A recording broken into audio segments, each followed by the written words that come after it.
warahmatullahi wabarakatuh. Shalom, Om Swastiastu, salam kebajikan.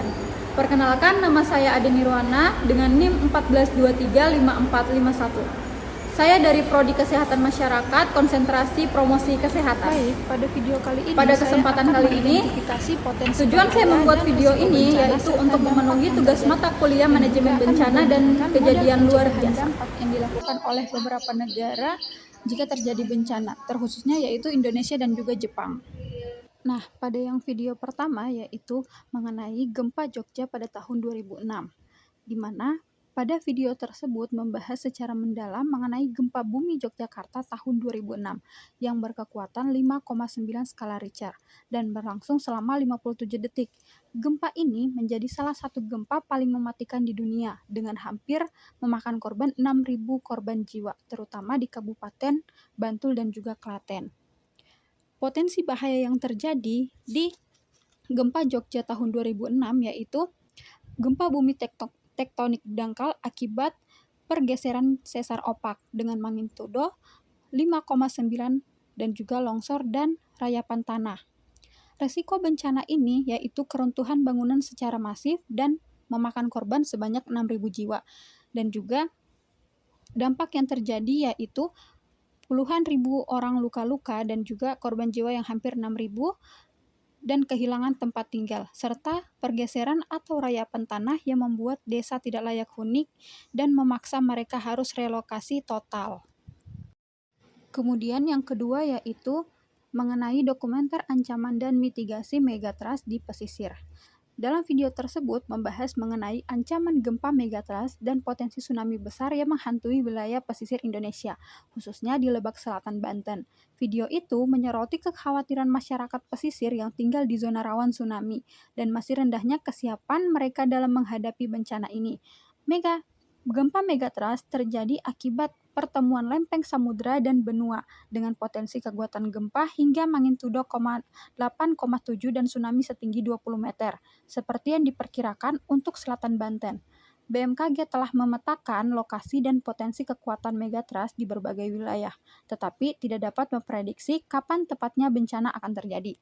Nah, potensi bahaya pada saat megatrust ini yaitu gempa megatrust dengan potensi magnitudo 8,7 serta tsunami yang diprediksi hingga 20 meter.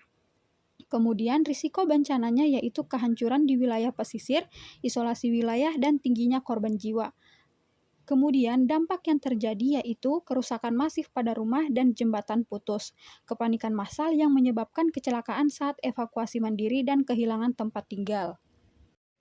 Selanjutnya yaitu video Jepang Earthquake Resilience Explained yang menjelaskan bagaimana Jepang, salah satu negara yang paling rawan gempa di dunia, telah mengembangkan ketahanan yang luar biasa terhadap bencana gempa bumi.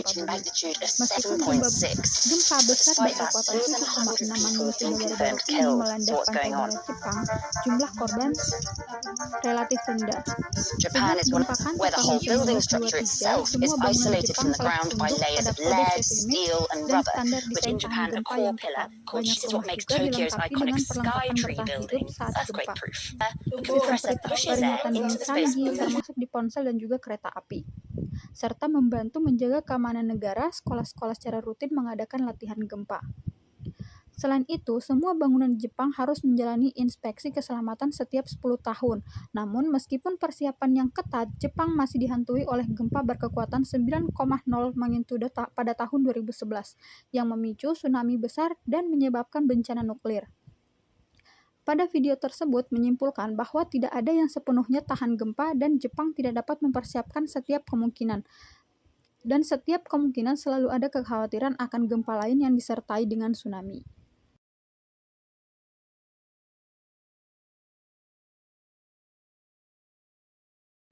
Kemudian video yang terakhir tentang Jepang yaitu pada video Disaster Resilience, yang dimana menunjukkan bagaimana Jepang meskipun sering dilanda bencana alam seperti gempa bumi, tanah longsor, dan topan, telah membangun ketahanan bencana yang kuat. Dalam video tersebut menyoroti bagaimana masyarakat Jepang yang terlatih dan teknologi canggih bekerja sama untuk melindungi penduduk dari bencana. Potensi bahaya yang terjadi yaitu bisa saja gempa bumi, tanah longsor, topan, runtuhnya bendungan, ataupun bendungan alam. Risiko bencananya yaitu ancaman terhadap infrastruktur vital seperti jembatan dan jalan raya, serta desa di hilir sungai. Dampak yang terjadi yaitu bisa saja kerusakan infrastruktur, penyumbatan sungai, dan juga pembentukan bendungan alam akibat longsor.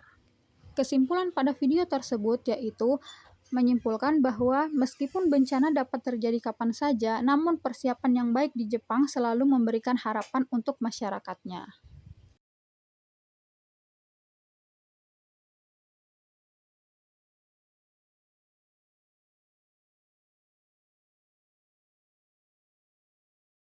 Itu tentang mengenai perbandingan model pencegahan dampak. Di sini saya akan membandingkan video antara Indonesia dan juga Jepang. Yang pertama yaitu model Jepang, di mana saat terjadi bencana, Jepang bersifat teknostruktural, institusional, dan juga komprehensif, di mana fokus utamanya yaitu mengintegrasikan teknologi dan merekayasa sipil yang canggih ke dalam setiap aspek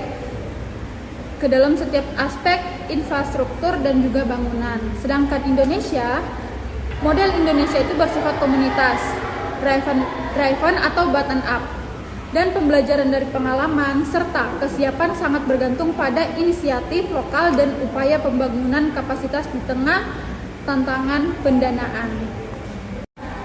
Baik, cukup sekian video penyampaian dari saya. Jika ada salah kata mohon dimaafkan, lebih dan kurang mohon maaf. Wassalamualaikum warahmatullahi wabarakatuh. Thank you for watching. Dadah, bye-bye.